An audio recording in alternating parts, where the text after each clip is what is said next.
My hot button is still on the issue of young people.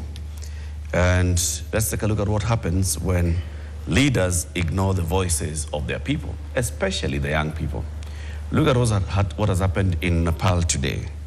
A ban on social media sparks fury among the Gen Z.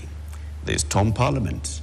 They torch government buildings. They clash with police. 19 young lives are lost. That pressure becomes unbearable. The Prime Minister resigns. The government rolls back on the ban. Homes of the ministers are invaded. Ministers are, roughed up on the streets of the city. And this is what has happened. And let's just take a step back into a couple of these things that have happened over the years.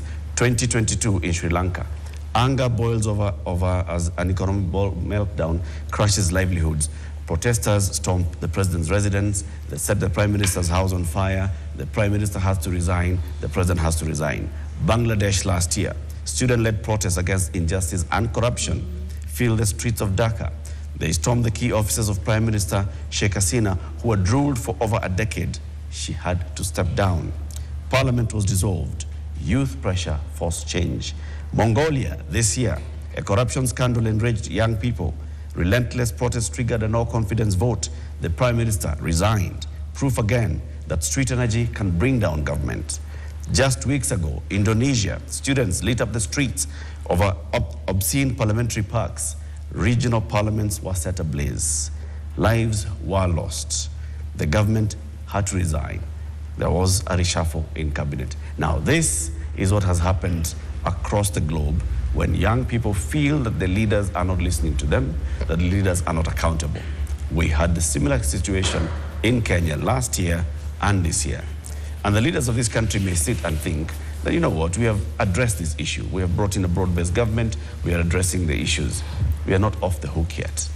And if you're a leader, in whatever capacity, whether from a member of a county assembly to the president, and such a thing happens under your watch, it'll go down in history as you who was in leadership when a country burned.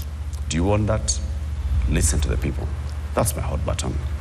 No, it's interesting when you raise that, Eric. I was part and parcel of the protest, wholeheartedly as an active citizen, but incredibly because I was looking at the wastage that is happening and the due demand that we were voting yes to taxing Kenyans who are already overburdened.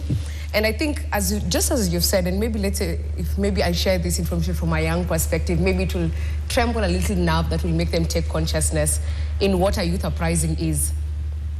When you are a young person, unemployed, constantly told that you can't do, constantly with limitations towards what your growth should look like, that anger grows, that anger spurs.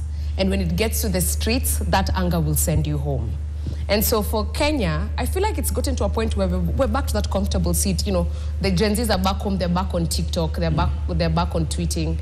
It is only a ticking time bomb that you have to wait for, because that rage is still within. There's so many issues that young people have encompassed. We've seen our parents go through it. It's like we're constantly fighting for independence every single day. So thou shalt receive a warning. Your time is coming to Kenyan politicians. Unless you heed the voice of the people.